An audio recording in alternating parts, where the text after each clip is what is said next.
Hey everybody, welcome back to Sip&Talk. I'm Joe. And as always, I'm ready to dive into some seriously juicy info with you all today. It's like we're mixing up a knowledge cocktail here.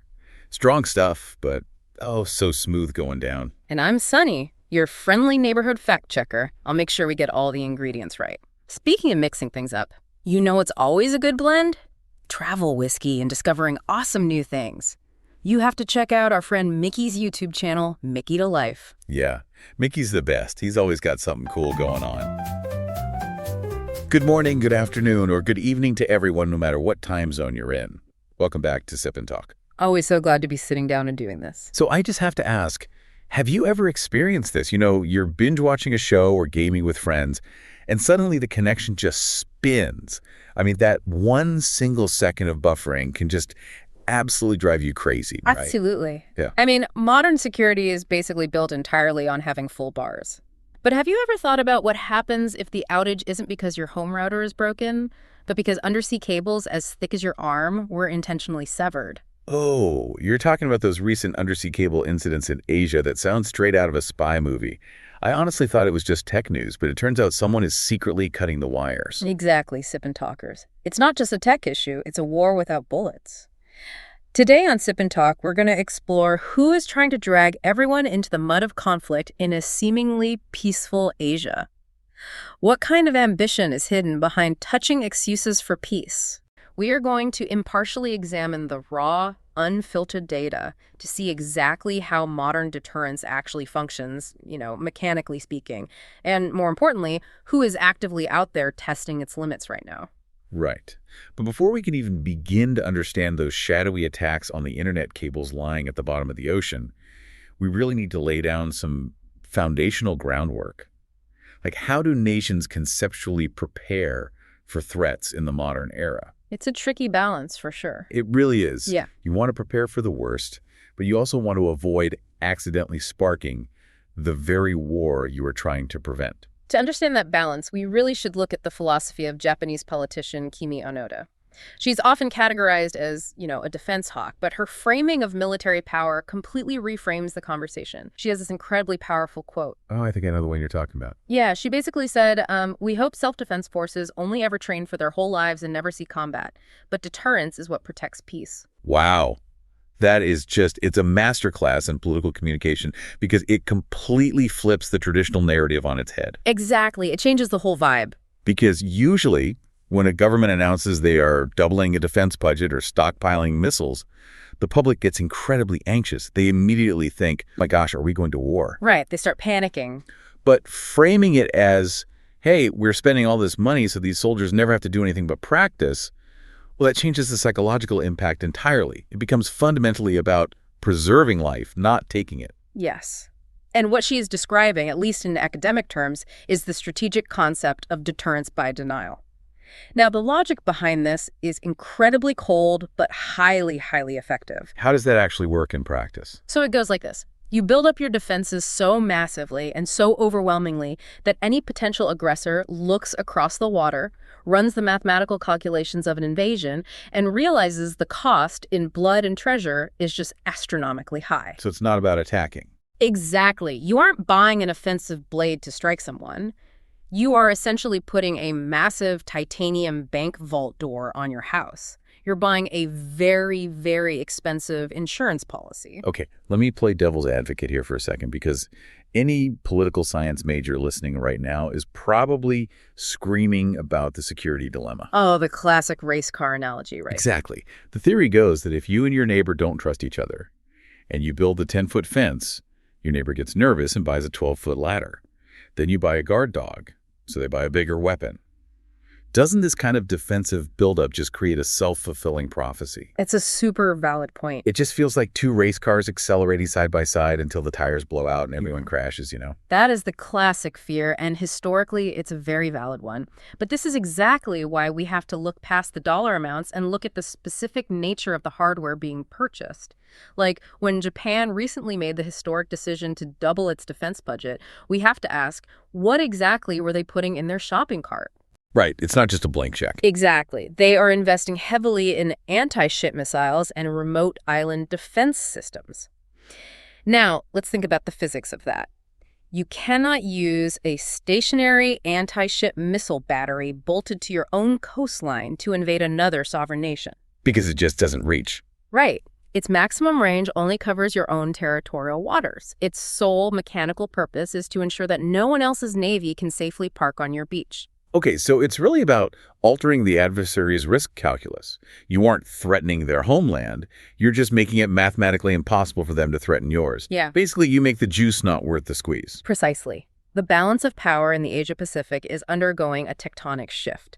Japan's strategy of deterrence by denial is engineered to make any adversary conclude that an invasion would be tedious, financially ruinous, and ultimately end in total failure. Which naturally brings us to the primary geopolitical flashpoint in the region, which is Taiwan. So if Japan is heavily hardening its defenses using this exact vault door logic, how is Taiwan adopting this Japanese mindset? Well, we can actually quantify this. If we look at recent analyses from global security think tanks, specifically CSIS in Washington, and SIPRI, which is the Stockholm International Peace Research Institute, they identify three very distinct dimensions of how Taiwan is building this societal resilience. I want to dig into how those dimensions actually function on the ground for the people living there. Let's start with the first one. So dimension one is an emotional shift. For decades, the concept of defense in Taiwan was heavily tied to historical baggage and the abstract ideological goal of eventually retaking the mainland. But, that era is gone. Right. The demographics and the culture have just completely changed. Exactly. Today, the mindset has shifted to a highly rational, pragmatic approach centered purely on survival. The society views the military as the ultimate insurance policy. That makes total sense. I mean, when you look at their recent policies, like extending mandatory military conscription for young men back to a full year, it wasn't sold to the public with jingoistic, warmongering slogans. Not at all. It was explicitly framed as, hey, we need a highly trained, capable military, specifically so our young people do not have to go to war. It's about protecting a democratic way of life and the peace of everyday routines, rather than achieving some grand ideological conquest. Moving to the second dimension, which is resilience deterrence. This is where we move beyond just buying fighter jets and tanks. True deterrence means ensuring that the civilian society doesn't completely collapse under pressure or a blockade. Right, because an island is uniquely vulnerable. If you surround an island, you cut off its fuel and food. So how do you deter a blockade? You have to build up energy independence. Yeah, you construct massive reserves for LNG or liquefied natural gas, and you invest in renewables so the power grid doesn't fail on day two. You build robust network defenses with low Earth orbit satellite backups. Exactly. If an aggressor looks at Taiwan and realizes that cutting off the shipping lanes or hacking the central banks won't cause the society to instantly surrender, well, the blockade becomes a useless tactic. That infrastructural stubbornness is a massive deterrent in itself. Which perfectly sets up the third dimension, international indispensability. You are probably familiar with the concept of the Silicon Shield, right? Oh, the semiconductor supply chain. Taiwan manufactures something like 60% of all the world's semiconductors and over 90% of the most advanced chips. I mean, the chips inside your smartphone, your car, and even advanced medical equipment. Exactly. Making yourself that fundamentally crucial to the entire global supply chain means that a kinetic attack on you is instantly a devastating attack on the global economy. It would just ripple outward immediately. Yeah. Factories in Germany would halt, tech companies in California would crash. It automatically triggers the collective deterrence of the international community. Japan relies on the G7 and formal U.S. defense treaties for its collective security. Taiwan achieves a similar effect through irreplaceable technological infrastructure. Let me try to visualize this. The old analogy used to be making yourself a bone so incredibly hard to chew that a predator is afraid of breaking its teeth, so it just walks away.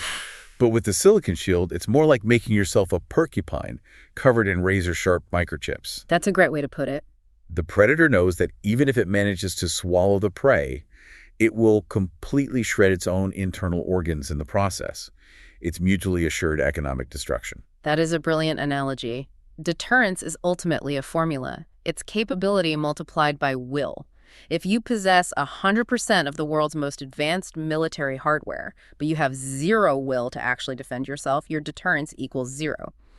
Building this multi-layered resilience across emotional, infrastructural, and economic lines ensures that both the capability and the will are rock solid. But, this naturally raises a glaring question. We talk endlessly about deterrence, but who exactly are we deterring? Yeah, it's the million-dollar question. If we mute the television pundits, ignore the diplomatic press releases, and just look strictly at the objective numbers and legal frameworks, who is actually trying to change the rules of the neighborhood? Well, let's follow the hard data. In international relations theory, the intent to start a conflict is measured by two overlapping metrics: motivation and capability. When we look at the raw procurement manifests and legislative actions in Asia, the data points unequivocally in specific directions. Let's look at the PRC. Okay, what does the spending look like there? According to the latest data, their official defense budget for 2024 hit roughly $320 billion. But again, it's not just the sheer volume of money, it's the specific type of hardware they are prioritizing. They aren't just buying patrol boats. No, they aren't merely building border patrol units or coastal guard ships. They are investing heavily in offensive power projection. Specifically, constructing massive aircraft carriers like the Shandong and the Fujian. And to clarify, for anyone not familiar with naval strategy, an aircraft carrier is not a defensive weapon. You don't park an aircraft carrier off your own beach to protect your own sand. An aircraft carrier is a floating, mobile air base designed specifically to travel thousands of miles and project military dominance into someone else's territorial waters. Precisely. And alongside the hardware, you have to look at the legal architecture being erected. Take the 2005 anti-secession law. This essentially created a domestic legal foundation for the regime to use non-peaceful means against Taiwan. It lays the legal groundwork. Right. And if you analyze the text of their 2026 government work report, the rhetoric has tangibly hardened. It transitioned from opposing independence to actively preparing to crack down. We also see this translated into daily physical operations through gray zone tactics. Take the ADIZ incursions. ADIZ stands for Air Defense Identification Zone. It's not sovereign airspace, it's the buffer zone right outside it. And they are testing it constantly. Exactly. When they fly dozens of military jets into that zone every single day, they aren't starting a shooting war, but they are forcing the other side to scramble their own jets in response. Think of it like a neighbor intentionally tripping your driveway motion sensor every night at 3 a.m. Oh, that would be exhausting. It is. Eventually, your pilots burn out, your aircraft frames suffer metal fatigue from constant use, and you bleed millions of dollars in jet fuel. It is a calculated strategy of financial and physiological exhaustion. And they aren't operating in a vacuum. Let's look at North Korea, the DPRK. In their 2024 constitution changes, they formally and legally defined South Korea as their primary enemy. They completely scrubbed all language regarding peaceful unification. Wow. That is a massive organizational shift. It really is. By removing the concept of peaceful reunification, you remove the legal and ideological constraint against a preemptive first strike. Now, I want to pause here for a second. When we analyze these constitutional changes or defense budgets, it is vital to remember that we are strictly evaluating regime and organizational ambition. We are looking at state behavior. That's a super important distinction to make. The average citizen in these countries wants the exact same things you do. A stable economy, a safe neighborhood, and a good school for their kids. But historically, regimes often tie their survival and legitimacy to achieving grand historical missions. If we just read the procurement manifests and the legal texts impartially, the ambition of these organizations becomes undeniably clear. I'm really glad you pointed that out. State behavior is what we are measuring. Now, let's contrast those offensive capabilities with the posture of other nations in the region. Look at the 2026 U.S. National Defense Strategy. What does that mandate look like? It is overwhelmingly focused on stabilization, defense, and actually pleading with allies to shoulder more of their own security burdens. It is a posture of maintaining the current reality, not expanding borders. And you see the exact same thing in Japan and Taiwan's shopping carts. They are buying things like short-range aerial drones and shoulder-fired Stinger missiles. I mean, a Stinger missile has a range of just a few miles. Right. It's totally defensive. You cannot conquer a neighboring country with a weapon that only works if the enemy aircraft is already flying over your own house. The receipts show that without the constant daily pressure emanating from other regimes, these nations have absolutely zero motivation or capability to alter the status quo. It highlights a grim reality. Most countries in the region just want to build semiconductor plants, boost their tourism industries, and keep their economies humming. But there are regimes waking up and running military blockade drills. And here's where it gets deeply concerning. It's not just the visible drills, is it? No. This ambition isn't always announced with the roar of fighter jets. Sometimes it happens completely silently in the pitch black, deep underwater. Which brings us right back to the question I asked you at the start of our analysis today. Right. The gray zone. The shadow war on the undersea cables that keep our modern lives functioning. I don't think people fully grasp how delicate this infrastructure is. It is shockingly fragile. Roughly 95% of all global data travels through fiber optic cables lying on the ocean floor. That includes international financial transactions, encrypted military communications, hospital records, and yes, the movies you stream. And they are so thin. Exactly. These vital arteries of global civilization are basically the thickness of a garden hose. And recently, they've been getting severed with a frequency that really defies coincidence. Let's zoom out to the global context. In November 2024, a major incident occurred in the Baltic Sea. A commercial vessel named the Ypeng-3 dragged its anchor for 330 kilometers, cutting critical communications between European nations. Think about the physical mechanics of that. If a ship accidentally drops its anchor, the massive drag immediately slows the vessel down. The crew feels it. Dragging a multi-ton piece of solid steel across the jagged seabed for hundreds of kilometers, crossing international economic zones, is not a simple navigational oops. No, absolutely not. And we saw a similarly devastating incident in the Red Sea in February 2024, where the sinking Ruby Mars ship's anchor tore up vital infrastructure. But the most concentrated, systematic examples of this are happening right in Taiwan's backyard. The timeline is honestly alarming. In 2023, the cables connecting the Matsu Islands were suddenly severed. This completely cut off 13,000 residents from the outside world for months. Months? Yes. Imagine waking up tomorrow and having no access to your banking app, no digital medical records at the clinic, and severely limited emergency communications. And the hits kept coming. In January 2025, the Taipei TPE cable, which is a massive, crucial international data artery, was cut by a ship called the Xingshun 39. And then the very next month, in February 2025, the Penghu cable was severed. But here's the smoking gun that moves this from conspiracy theory to proven fact. The captain of a ship called the Hongtai 58 was recently convicted and sentenced to 3 years in prison by a Taiwanese court for intentionally severing a cable. Because the court actually pulled the receipts. They examined the ship's automatic identification system, the AIS tracking data, and the electronic charts. The data definitively proved that the ship was deliberately driving in a zigzag lawnmower-style pattern directly over the known mapped cable routes before dropping its anchor. It was a targeted hit. This reveals the ultimate strategic goal of these actions, which is plausible deniability. It is a highly calculated psychological siege. By utilizing commercial fishing boats or cargo ships, what we call shadow fleets, a regime can inflict massive infrastructure damage without ever firing a single bullet. If they get caught. They shrug, blame a clumsy captain, and claim it was an accident. It is essentially a modern-day siege. Instead of surrounding a castle with cannons, you surround an island with commercial ship anchors. Exactly. It's designed to constantly test the red lines of the international community. They want to see exactly how far they can push before the U.S. or regional allies intervene. It isolates the civilian population, creates a slow burn panic, and most critically, it acts as a dress rehearsal. They are actively practicing how to plunge an entire region into a blinding communication blackout on day one of a real conflict. It's a sobering thought. It really is. After talking about all this serious stuff, I keep thinking about Kimi and Onoda's quote, "I hope it's just training for a lifetime." It sounds so humble, but it's actually a politician's greatest respect for life. Exactly. True strength isn't about teaching someone a lesson because you don't like them. It's being strong enough to protect the people you love, your family, so they can sleep at night without worrying about the internet going down tomorrow or air raid sirens going off. We don't do this show to create hatred, but to help everyone see clearly who is trying to break this peace. No matter how nice the excuses sound, once the gears turn, the ones who suffer are always us regular folks who just want to live a good life. Recognizing the source of ambition is about not being blinded by slogans. May all our training ultimately remain just training. May all weapons only exist to make the other side give up on war. And it leaves me with one final thought for you to ponder tonight.